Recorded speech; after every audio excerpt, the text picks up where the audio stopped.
In part one of the video series, we got all the panels cut, all the flanges bent, and the old cabinet disassembled. In part two, we're going to see if we can't get all this reassembled and get ourselves a functioning cabinet.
So there we have the main body.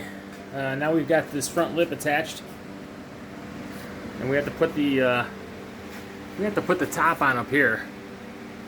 And we're going to run that top from this corner right here over to this corner right here. So once we put that top on, then we're going to run the front opening door right across this front here. So we'll form the door to this. And the door will extend all the way down to the bottom. And we'll put a piece of angle inside the door so it rests on here. And we'll put some clamps on to hold it down. But we're getting there. It's looking functional, if nothing else. It's not pretty. At some point I'm going to have to come back and throw some paint on it. But I kind of want to get it assembled first to make sure everything goes together right, functions right. And it doesn't look like much of a difference. You know, here's the old cabinet. The main difference is that this cabinet is 4 inches taller and 4 inches deeper. The old cabinet was 22 inches across the bottom. This one will be, well, it's 22 across here right now, but it's 26 going across from here. So we may wind up putting a set of grates up higher, but a lot of the stuff that I cut on the plasma table is 24 inches, and I need somewhere to lay it down so I can blast it. Really can't do it on the old 22-inch cabinet. So let's shake a leg and get this show on the road. This project's been taking up too much of my space and time. We've got a sag in that top panel. It doesn't show up too good on the camera, but in person it's very noticeable. Probably a 1/4 inch. So what we'll probably have to do is put a piece of angle iron under here, something to carry the load. Whatever it is, I can't make it too thick. The whole idea is to make space in this cabinet and not take space up. So maybe I'll get a piece of 1 inch angle underneath here. See if that'll hold it up. In the meantime, let's get this top on, bolt it on, drill some holes, run some screws.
So one problem we're having right now,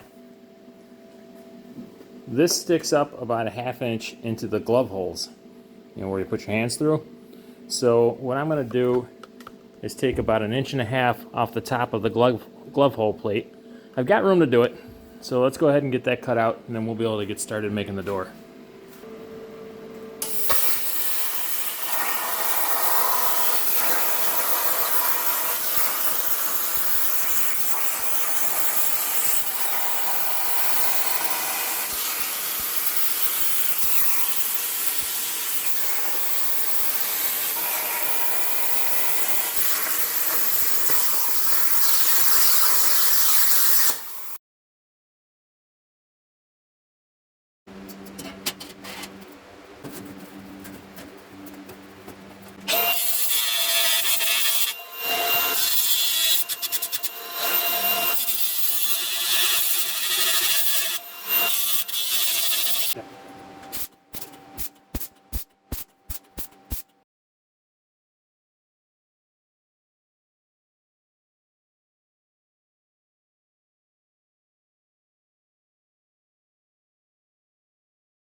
doing this garbage. Honestly, probably worse weather than like yelling nice shit about this high up here.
What we're making here is a support bar. It's going to drill in across both sides, and it's going to hold this center up nice and rigid. The center is kind of dipping. It's plenty strong to carry the lid, but the dip is never going to get better. It's only going to get worse over time. So we're just going to throw some 1/8 by 1 inch angle up there just to hold it up. The whole thing's on wheels, so I'm not super worried about weight.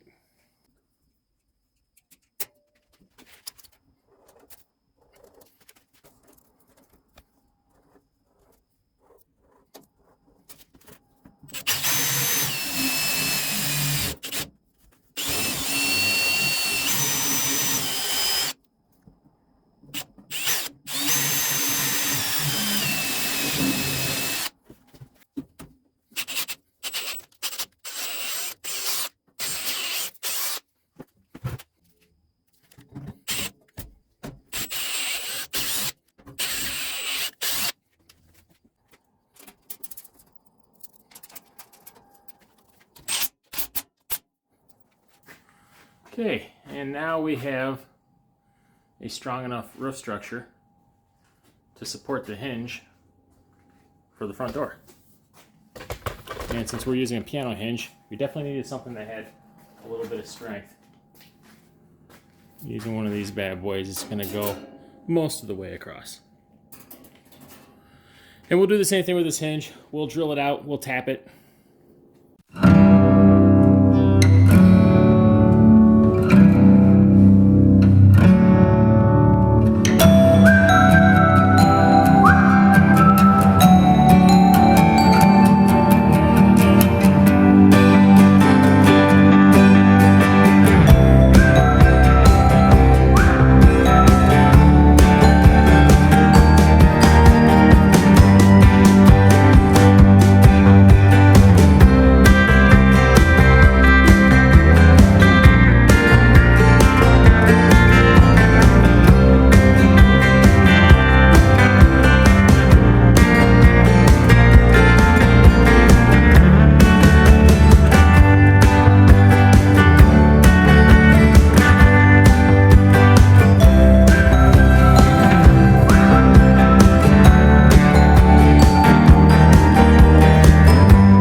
that's going to wrap it up for part 2. I still have to edit part 3, but part 3 will be the last part. From here on out, it's just installing hardware, plumbing, electric, paint. So hopefully I'll be able to get that video released tomorrow, and that should wrap this up. At any rate, thanks for joining Galt's Garage, and I'll see you for part 3.